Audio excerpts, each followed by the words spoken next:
In giving freedom to the slave, we assure freedom to the free. Honorable alike in what we give and what we preserve, we shall nobly save or meanly lose the last best hope of earth. President Abraham Lincoln, Message to Congress, 1862. Welcome to Things You Should Know, Civil War Edition. Today we'll be talking about the first two battles of the First Manassas Campaign, the battle at Fairfax Courthouse and at Arlington Mills, Virginia. Since the end of May, Virginia soldiers had maintained a position at Fairfax Courthouse.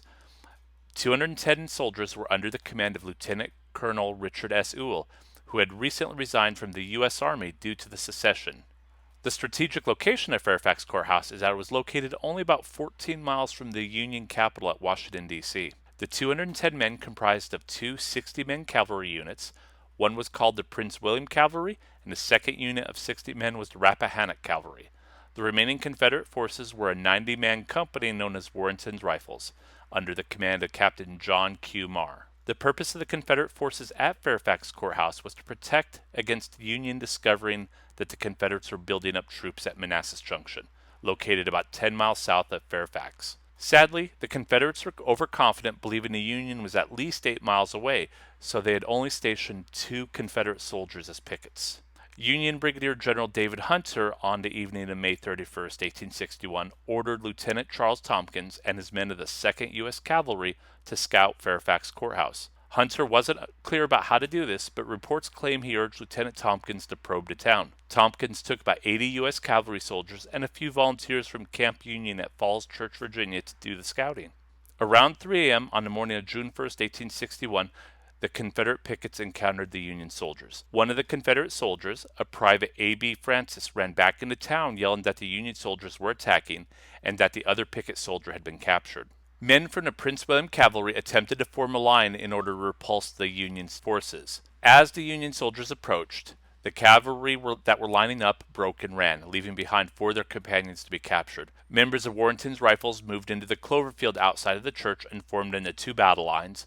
Under the command of Marr, they opened fire accidentally at the retreating Prince William Cavalry. This resulted in a Prince William cavalryman being wounded. The Rappahannock Cavalry didn't engage in the fight at all. They retreated at the initial site. They had been under-equipped and did not have enough weapons or ammunition to engage in a fight. Shortly thereafter, the Union cavalry rode into the field with the Confederate Captain Marr's troops. Captain Marr feared shooting his own troops again and instead approached the oncoming troops. The Union troops charged, and in the process, Captain Marr was killed. His body was recovered later that morning. After the initial fight, Colonel Ewell moved forward with about 40 of his men in an attempt to stop the Union advance. During the skirmishing, Ewell was wounded in the shoulder, but at the edge of the clover field, they had repulsed the initial Union advance. During the time that the Union troops had retreated, additional Confederate troops moved up and secured favorable firing positions, along with several of the town's citizens who were sheltered in buildings. This increase in fire capability allowed the Confederates to repulse the Union cavalry 2 more times during the evening. After the 3rd attempt, the Union cavalry left Fairfax Courthouse and returned back to their base. Each side suffered 8 casualties, including wounded, dead, and captured troops. After the battle ended, the Confederate command were incensed at the lack of ammunition and arms of its Union, while the Union command was furious with Tompkins for multiple freewheeling charges into town. The Confederates, however, were successful in keeping the buildup of troops at Manassas Junction secret. Later that night, in Arlington Mills, Virginia, Company E of the 1st Michigan Volunteer Infantry Regiment